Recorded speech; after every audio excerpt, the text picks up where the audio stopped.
സങ്കീർത്തനങ്ങൾ അധ്യായം 68. ദൈവത്തിൻ്റെ ജൈത്രയാത്ര. ഗായകസംഘം നേതാവിന് ദാവീദിൻ്റെ സങ്കീർത്തനം. ഒരു ഗീതം. ദൈവം ഉണർന്നെഴുന്നേൽക്കട്ടെ, അവിടുത്തെ ശത്രുക്കൾ ചിതറിപ്പോകട്ടെ, അവിടുത്തെ ദ്വേഷിക്കുന്നവർ അവിടുത്തെ മുമ്പിൽ നിന്ന് ഓടിപ്പോകട്ടെ. കാറ്റിൽ പുകയെന്ന പോലെ അവരെ തുരത്തണമേ. അഗ്നിയിൽ മെഴുക് ഉരുകുന്നത് പോലെ ദുഷ്ടർ ദൈവസന്നിധിയിൽ നശിച്ചു പോകട്ടെ. നീതിമാന്മാർ സന്തോഷഭരിതരാകട്ടെ, ദൈവസന്നിധിയിൽ അവർ ഉല്ലസിക്കട്ടെ, അവർ ആനന്ദം കൊണ്ട് മതിമറക്കട്ടെ. ദൈവത്തിന് സ്തുതി പാടുവിൻ, അവിടുത്തെ നാമത്തെ പ്രകീർത്തിക്കുവിൻ. മേഘങ്ങളിൽ സഞ്ചരിക്കുന്നവന് സ്തോത്രങ്ങൾ ആലപിക്കുവിൻ. കർത്താവ് എന്നാണ് അവിടുത്തെ നാമം, അവിടുത്തെ മുമ്പിൽ ആനന്ദിക്കുവിൻ. ദൈവം തൻ്റെ വിശുദ്ധ നിവാസത്തിൽ അനാഥർക്ക് പിതാവും വിധവകൾക്ക് സംരക്ഷകനുമാണ്. അഗതികൾക്ക് വസിക്കാൻ ദൈവം ഇടം കൊടുത്തു. അവിടുന്ന് തടവുകാരെ മോചിപ്പിച്ച് ഐശ്വര്യത്തിലേക്ക് നയിക്കുന്നു.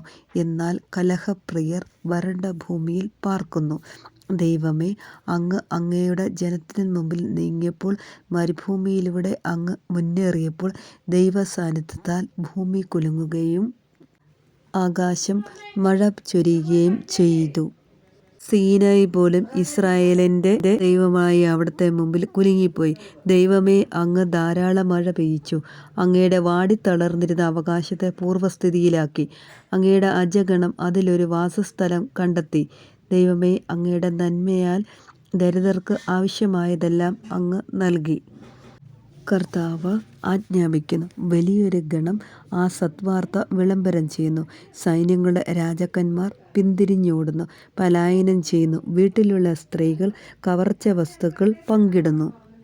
നിങ്ങൾ ആട്ടിൻ തൊഴുത്തിൽ ഒളിച്ചിരിക്കുകയാണോ? ഇതാ, വെള്ളി കൊണ്ട് പൊതിഞ്ഞതും തിളങ്ങുന്ന പൊൻചിറകുള്ളതുമായ പ്രാവിൻ രൂപങ്ങൾ. സർവശക്തൻ അവിടെ രാജാക്കന്മാർ ചിതറിച്ചപ്പോൾ സന്മോനിൽ മഴ പെയ്തു.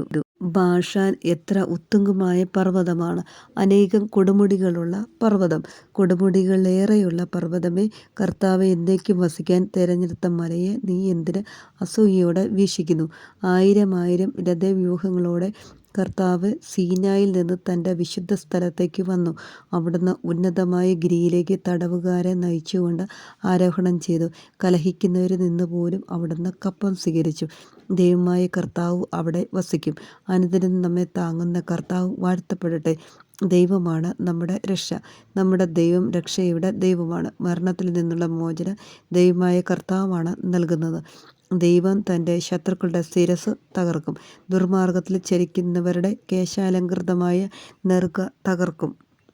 കർത്താവ് അരുളി ചെയ്തു, ഞാൻ അവരെ ബാഷാനിൽ നിന്ന് തിരിച്ചു കൊണ്ടുവരും. സമുദ്രത്തിൻ്റെ അഗാധതയിൽ നിന്ന് ഞാൻ അവരെ തിരിച്ചു വിളിക്കും. നിങ്ങൾ കാലുകൾ രക്തത്തിൽ കഴുകുന്നതിനും നിങ്ങളുടെ നായ്ക്കൾ അത് നക്കിക്കുടിക്കുന്നതിനും തന്നെ. ദൈവമേ, അങ്ങയുടെ ആഘോഷപൂർവ്വമായി എഴുന്നള്ളത്ത് ദൃശ്യമായി. എൻ്റെ രാജാവായ ദൈവം വിശുദ്ധ സ്ഥലത്തേക്ക് എഴുന്നള്ളത് തന്നെ. മുമ്പിൽ ഗായകർ, പിറകിൽ വാദ്യക്കാർ, നടുവിൽ തപ്പുകൂട്ടുന്ന കന്യകമാർ. മഹാസഭയിൽ ദൈവത്തെ വാഴ്ത്തുവിൻ. ഇസ്രായേലിൻ്റെ ഉറവിൽ നിന്നുള്ളവരെ കർത്താവിനെ വാഴ്ത്തുവിൻ. ഏറ്റവും നിസ്സാരനായ ബെഞ്ചമിൻ മുമ്പിൽ നടക്കുന്നു. പിന്നീട് യൂദാ പ്രഭുക്കന്മാരുടെ സംഘം, സെബൂലൂണിൻ്റെയും നഫ്താലിയുടെയും പ്രഭുക്കന്മാർ അതിന് പിന്നിൽ. ദൈവമേ, അങ്ങയുടെ ശക്തി പ്രകടിപ്പിക്കണമേ.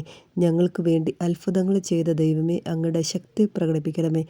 ജെറുസലേമിലെ അങ്ങയുടെ ആലയത്തിലേക്ക് രാജാക്കന്മാർ അങ്ങേക്കുള്ള കാഴ്ചകൾ കൊണ്ടുവരുന്നു.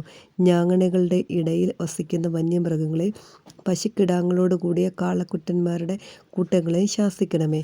കപ്പം കുതിക്കുന്ന ജനതകളെ ചവിട്ടിമെതിക്കണമേ. യുദ്ധപ്രിയരായ ജനതകളെ ചിതറിക്കണമേ. ഈജിപ്തിൽ നിന്ന് ഓട് കൊണ്ടുവരട്ടെ. എത്യോപ്യ ദൈവത്തിങ്കിലേക്ക് വേഗം കര നീട്ടട്ടെ. ഭൂമിയിലെ രാജ്യങ്ങളെ ദൈവത്തിന് സ്തുതികൾ ആലപിക്കുവിൻ. കർത്താവിന് കീർത്തനം പാടുവിൻ. ആകാശങ്ങളിൽ അനാദിയായ സ്വർഗങ്ങളിൽ സഞ്ചരിക്കുന്നവന് തന്നെ. അതാ, അവിടുന്ന് തൻ്റെ ശക്തമായ ശബ്ദം മുഴക്കുന്നു. ദൈവത്തിൻ്റെ ശക്തി ഏറ്റുപറയുൻ. അവിടുത്തെ മഹിമ ഇസ്രായേലിൻ്റെ മേലുണ്ട്. അവിടുത്തെ ശക്തി ആകാശങ്ങളിലുണ്ട്. ഇസ്രായേലിൻ്റെ ദൈവമായ അവിടുന്ന് തൻ്റെ വിശുദ്ധ മന്ദിരത്തിൽ ഭീതിദയനാണ്. അവിടുന്ന് തൻ്റെ ജനത്തിൻ്റെ ശക്തിയും അധികാരവും പ്രദാനം ചെയ്യുന്നു. ദൈവം വാഴ്ത്തപ്പെടട്ടെ.